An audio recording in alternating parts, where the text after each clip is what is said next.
welcome to this episode of our election road trip, our journey across France to explore voters' key concerns ahead of the upcoming presidential election. Today, we're headed to the northwest of the country, to the city of Nantes.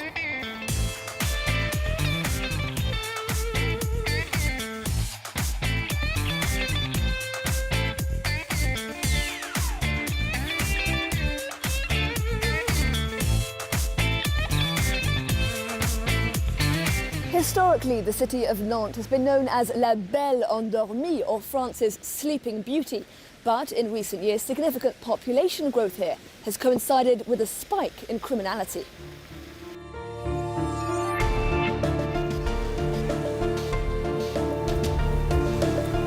The reality caught up with us. Between 2016 and 2017, Nantes witnessed a sharp spike in a type of criminality that we really hadn't experienced before. Who has ever been attacked leaving work, or in everyday life, or even at work?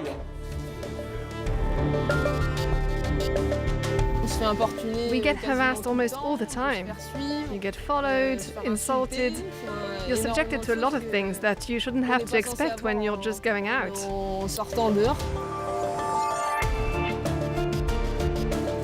Over 80% of French voters say that crime and security are going to be key priorities when they cast their votes on the 10th of April. A look now at some key facts and figures about the state of French law and order.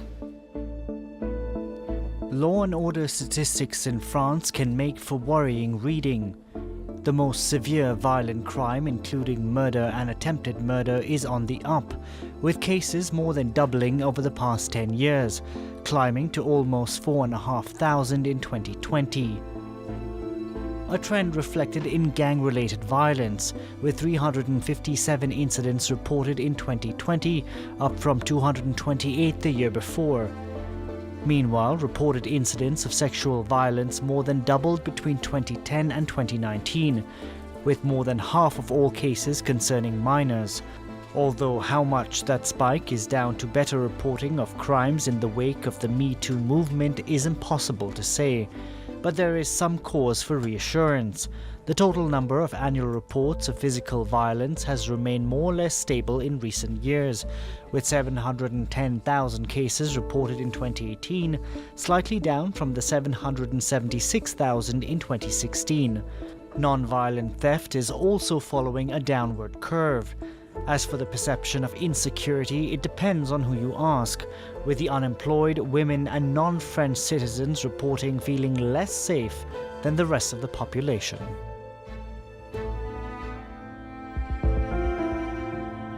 Taking up our France 24 umbrella, Nantes residents tell us about how they experience the city's crime problem. It's not easy being a woman in Nantes at night. We get harassed almost all the time. You get followed, insulted. You're subjected to a lot of things that you shouldn't have to expect when you're just going out. It's a really important subject for me on a personal level. One of my colleagues was beaten to death at a nightclub, and I have another friend who was made tetraplegic for his mobile phone. He's now confined to a wheelchair. My female friends are harassed on a regular basis. This is the sort of things Nantes residents, men and women, have to live with in their daily lives. Why is there such a problem with crime? For me, it's first and foremost because there are people who are facing extreme challenges in their lives and they really don't have any options left open to them. So maybe in some sense, they have to find other ways to get by.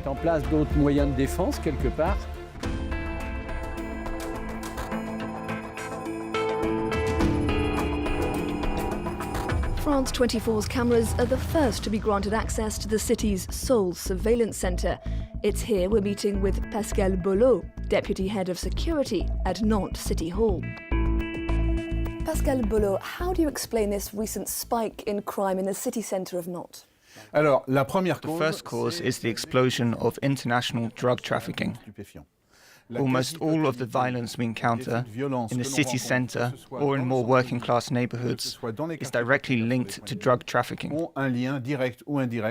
avec les trafics de stupéfiants. Ensuite, il y a eu, à la suite des guerres dans les Balkans, And another thing to consider is that, following the wars in the Balkans, there was a big increase in the circulation of weapons. But when, a while back, we warned that there were too many guns in circulation, we were told that they didn't have the proof. But today, we can clearly see that these are the weapons being used. Third thing you have to consider when you're talking about this new type of crime is global instability. We've got too many young migrants here, people who fled war and misery and who arrive in Nantes or another city, and we can't give them papers because, according to the Dublin regulation, they have to return to Lampedusa to request asylum. And we can't deport them, in large part because of the health crisis, but also because their home country isn't a place they could be sent back to safely. Or maybe the country won't accept them. Or maybe uses the health crisis as a pretext to refuse their return. And all that means that we have a large population here of young people, sometimes very young, who say they're minors when that isn't always the case. And they're easy prey for people who are trafficking drugs and also cigarettes. And what form does this criminality principally take? Between 2016 and 2017, Nantes witnessed a sharp spike in a type of criminality that we really hadn't experienced before. We're talking about all sorts of theft, stealing mobile phones, ripping off necklaces, and these thefts can be violent, especially at night. Now, reinforcements have arrived. Dozens of police officers have been deployed in Nantes in recent months. Is that going to be enough? Thanks to these reinforcements, these 70 extra police officers that we've hired, we've been able to increase the amount of community policing we do. That means more officers on the streets. They become part of the furniture. They go and meet business owners. They are there to speak with residents. They are there to be a reassuring, calming presence. They're also there as a deterrent, and also to gather intel. And with the help of this surveillance center, they can also record any wrongdoing, investigate crimes that have been reported, and also act as a sort of go-between between police patrols on the ground and the surveillance operators here at the center. And what else concretely are you doing to tackle the city's security challenges? We're looking at what other places are doing, because in general, the same root causes lead to the same problems. And we want first and foremost to be pragmatic here. Let's take the example of video surveillance. We're not going to install more cameras just for the sake of it. We're not, for example, in a competition to install more security cameras than the city of Nice. But in addition to our police presence, we've also got a mediation team who, first of all, provide extra support on the ground. They also come to the aid of anyone who needs them, and they take on a number of different responsibilities that would otherwise be done by the national and local police, who should really be focused on different things. It frees up the police so that they can do what they're meant to be doing, what only they can do, that is, fighting against drug trafficking and illegal weapons. Pascal Ballot, thank you so much for taking the time to answer our questions. Thank you.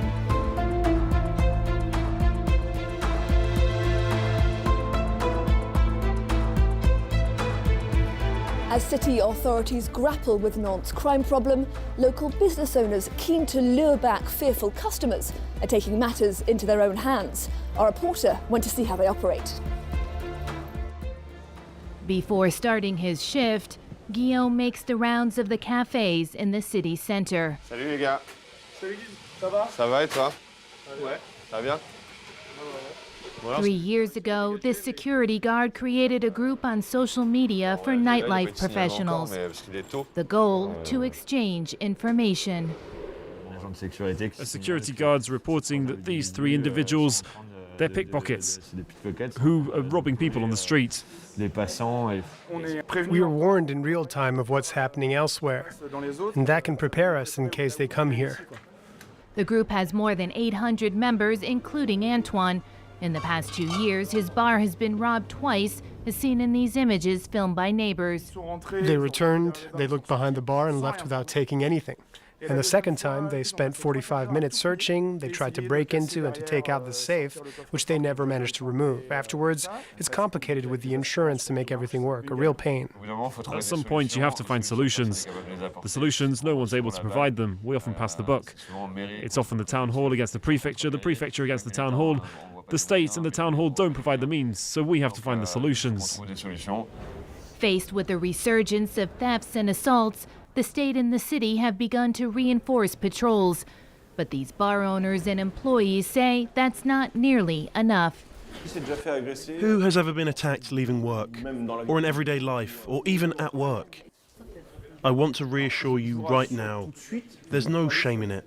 In the session before, there were 8, I believe. Here, they will be taught self-defense.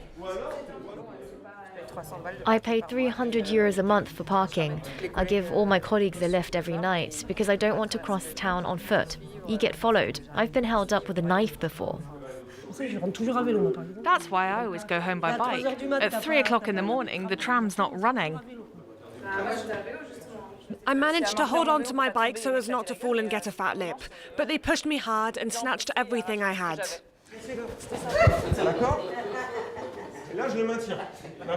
This is the third such session, and for the bar owner hosting the workshops, it's a necessity. Now it's a problem for recruiting as well as a problem for customers. There are customers who no longer want to travel to the city center of Nantes because of the safety risks. Learning self-defense while waiting for backup. 50 new police officers are expected in Nantes this year.